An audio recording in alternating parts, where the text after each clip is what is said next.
శారీ అయితే గ్రీన్ శారీ అండి. గ్రీన్ శారీ మీద ఏంటంటే ఫ్లవర్ డిజైన్ వచ్చింది. ఫ్లవర్స్ మధ్యలో ఇది పింక్ కలర్ వచ్చిందండి. ఫ్లవర్స్ లైన్ కూడా ఎలా అంటే ఒకటి సిల్వర్ లైన్ వేస్తే ఒకటి గోల్డ్ కలర్ లైన్ ఇచ్చాడు, మధ్యలో పింక్ ఉంది. సో నేను దీనికి వర్క్కి ఏం కాంబినేషన్ చేశానంటే లైట్గా పింక్ ఇచ్చారు కాబట్టి పింక్ కలర్ తీసుకున్నాను. గ్రీన్ హైలైట్ చేస్తూ గ్రీన్ అండ్ సిల్వర్ యూస్ చేశానండి. ఈ డిజైన్ అయితే చూపించేస్తాను ఇప్పుడు మీకు. ఓకే, డిజైన్ అయితే చూడండి, ఫినిషింగ్ చాలా బాగుంది కదా. ఇది కొత్త డిజైన్ అండి. ఈ ఫ్లవర్ అంతా కూడా గ్రీన్ ఇచ్చాను, సిల్వర్ ఉంది కాబట్టి ఇందులో సిల్వర్ ఇచ్చాను. Actually pink colour flowers green colour leaves అయితే బాగుంటాయని మనం అనుకుంటాం, కానీ శారీని బట్టి ఒక్కొక్కసారి గ్రీన్ కలర్ ఫ్లవర్స్ వేసి పింక్ కలర్ లీవ్స్ వేయాల్సి వస్తుందండి. మేము దేన్ని ఎలా అన్నా మార్చేయాలి, తప్పదు.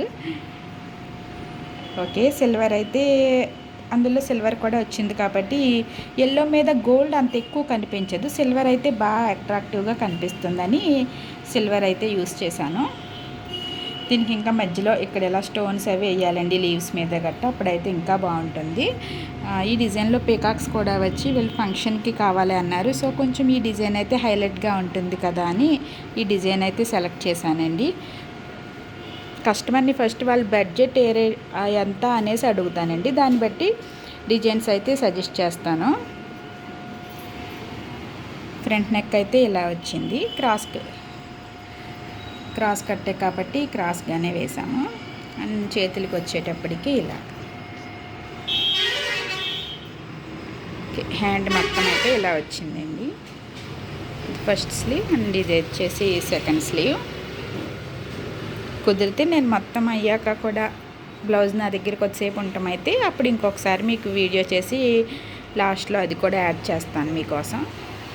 అసలు ఫినిషింగ్ అయితే చాలా బాగుందండి.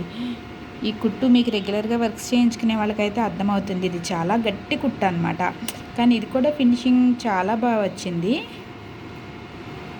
వీళ్ళు ఏంటంటే శారీలో బ్లౌజే చేయమన్నారు కదా అనేసి నేను శారీలో బ్లౌజ్ మీదే చేసేసాను. ఓకే అండి, ఈ వర్క్ అయితే ఎలా అనిపించిందో నాకు కామెంట్ సెక్షన్లో తప్పకుండా తెలియచేయండి. Please like, share and subscribe. Thanks for watching. Bye.